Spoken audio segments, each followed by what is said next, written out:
If you've been playing Ever Night Reawakening for a while, you've probably realized that throwing a bunch of strong Guardians into the same team doesn't always guarantee success. With more than 50 Guardians available and new challenges constantly pushing your roster to the limit, building the right team is just as important as collecting powerful characters. Some Guardians dominate with massive damage, while others keep your team alive or unlock powerful synergies that can completely change the outcome of a battle.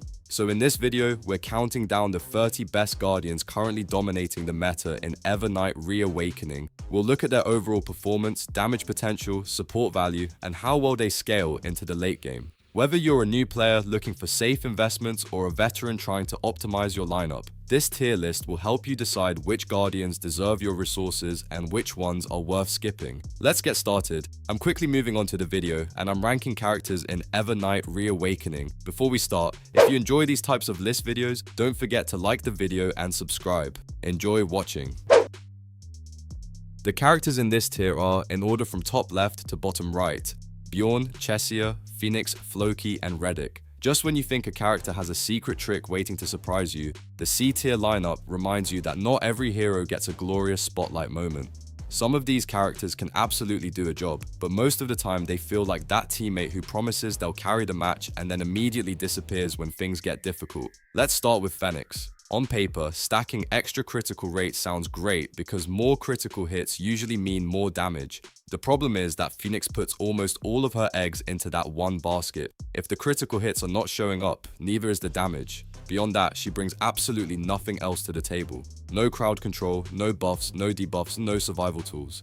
She's basically a walking coin flip, and once stronger damage dealers join your roster, Phoenix quickly feels like yesterday's news. She can help during the early game, but that's about where her story ends. Next up is Chesia, a character who desperately wants enemies to be burning before she can really shine. The issue is that she either relies on teammates to apply burn or hopes her own burn effects actually stick, and neither option is particularly reliable. When everything lines up, the damage looks respectable. Unfortunately, when everything lines up is doing a lot of heavy lifting here. Her upgrades also fail to provide the kind of damage boost needed to keep her competitive, leaving this area damage and damage over time specialists struggling to stay relevant as the game progresses. Then we have Bjorn, who at least brings something a little different to the battlefield. He can summon a protective unit that helps shield allies from area damage, which sounds pretty useful during encounters filled with multiple enemy attacks. The problem is that Ever Night Reawakening offers several defensive characters who simply do the same job better. Bjorn's protection can be helpful in certain situations, but when stronger support options are available in higher tiers, it's hard to justify giving him a permanent spot on the team. His area damage is decent enough early on, but it rarely becomes a deciding factor.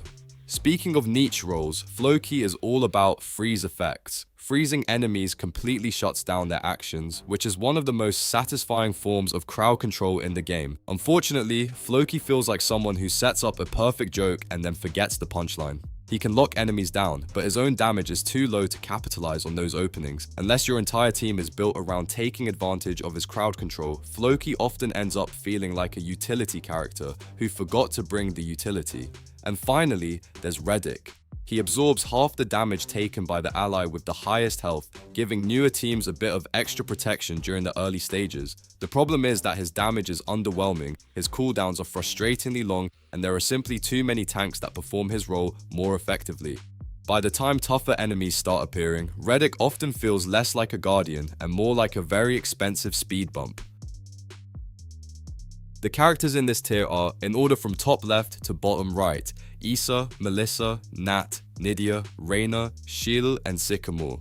This is the part of the tier list where things start getting interesting. The B tier characters are not bad by any means. In fact, many of them can carry your account through large portions of the game. The problem is that each one comes with a noticeable limitation that prevents them from reaching the upper tiers. They are the kind of heroes that make you think, this character is actually pretty good, right before you unlock someone even better. Let's begin with Issa. If your team is built around debuffs, Issa can hit surprisingly hard thanks to her bonus damage against weakened targets. On top of that, she can remove a buff from enemies whenever she attacks, which is always a useful tool to have. The downside is her stun effect. While crowd control sounds great on paper, the activation chance is simply too low to be trusted. As a result, Issa ends up functioning more as a damage dealer with some utility rather than a reliable control specialist. Still, for early and mid-game content, she remains a solid support option. Melissa takes a much more direct approach. Her goal is simple: delete a target before it gets the chance to fight back. She delivers impressive burst damage and follows it up with poison effects that continue draining health over time. When everything is working in her favor, Melissa can absolutely melt priority targets. Unfortunately, longer battles expose her weaknesses. She depends heavily on teammates to keep her alive and protected, and without that support network, her effectiveness starts to drop considerably as content becomes more demanding. Moving on to Sycamore, she specializes in punishing frontline enemies. Her burst damage against front row targets is respectable, and she also applies Weaken, reducing enemy damage output and making fights a little safer for your team. During the mid-game, this combination feels very effective.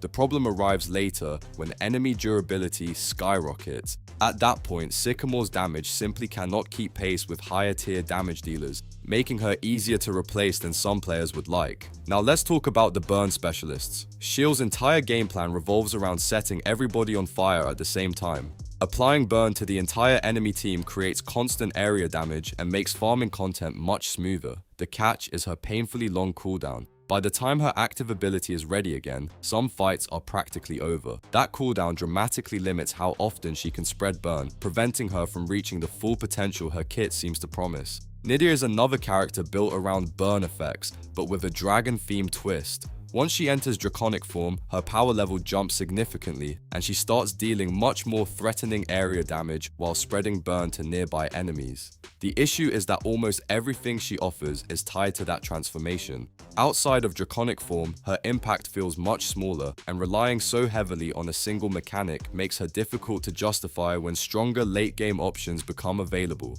Nat follows a similar path by focusing on burn and damage over time. Her burn duration can be extended, allowing her damage to stack up nicely during longer encounters, and her raw damage is more than enough for early and mid-game progression. For a while, Nat feels like one of the most reliable damage dealers you can have. Eventually though, the numbers stop scaling well enough. Even with upgrades, she struggles to keep up with the damage requirements of late-game content, leaving her stuck in that awkward middle ground between useful and replaceable. Finally, we have Reyna, the character who spends most of her time making sure everyone else gets to shine. She heals the two allies with the highest attack, helping protect your main damage dealers, and she can apply burn that deals true damage, allowing her to bypass certain defensive buffs. It's a nice collection of supportive tools, but Reyna's own damage output is extremely low. The true damage sounds exciting until you realize it is not nearly impactful enough to carry her value by itself. She remains a decent early game support, but once stronger healers and utility characters enter the picture, Reyna starts finding it harder to justify her spot on the roster. The characters in this tier are, in order from top left to bottom right, Alyssa, Berry, Boki, Eve, Hannock, Hyacinth, Icarus, Kent, May, and Matthew. Now we are entering the territory where characters stop feeling like temporary solutions and start looking like legitimate long-term investments. A tier heroes are the ones that can carry entire sections of Ever Night Reawakening and often make players wonder why they are not sitting in S tier. The answer is usually the same. They are incredibly strong, but each of them has one flaw that prevents them from becoming truly game-defining. Let's start with Hyacinth, a character that absolutely loves seeing a boss health bar at 100%. She begins every battle with a massive damage bonus and deals even more damage to enemies with high remaining health.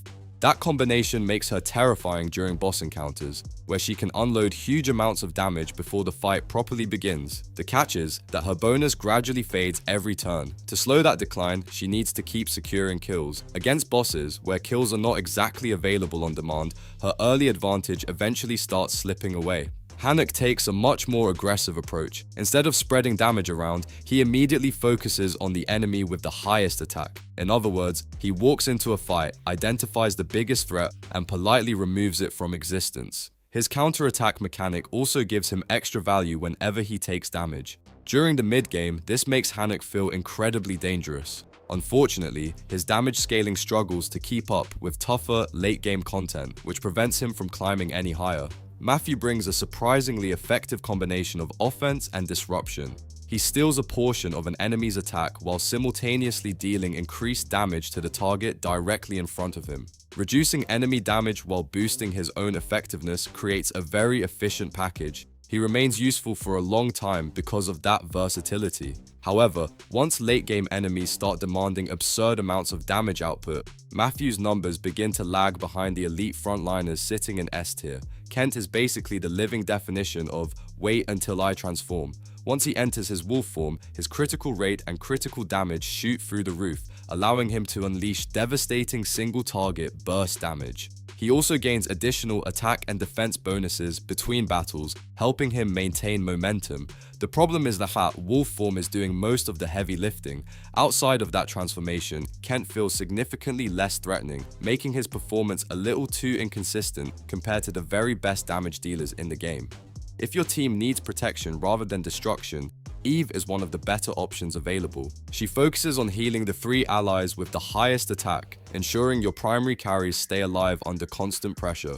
Her Awaken ability adds another layer of reliability by allowing her to instantly revive after being defeated and continue supporting the team. The downside is simple. Eve contributes almost no damage herself. She is fully committed to the support role, meaning her value depends entirely on how strong the rest of your roster is. Berry offers something that defensive teams absolutely hate dealing with. Her poison effects inflict true damage, allowing her attacks to ignore many defensive buffs and steadily wear down even the toughest enemies. Watching heavily protected targets slowly lose health is always satisfying. The issue is survivability. Berry is extremely fragile, and without a dedicated healer backing her up, she often spends more time getting eliminated than applying poison. Her damage is excellent, but keeping her alive becomes a challenge in tougher battles. Mei is one of those characters that gets stronger the longer a fight lasts. She builds sunlight stacks over time, gradually increasing her damage output, while also healing the 2 allies with the lowest health. This allows her to contribute both offense and sustain at the same time.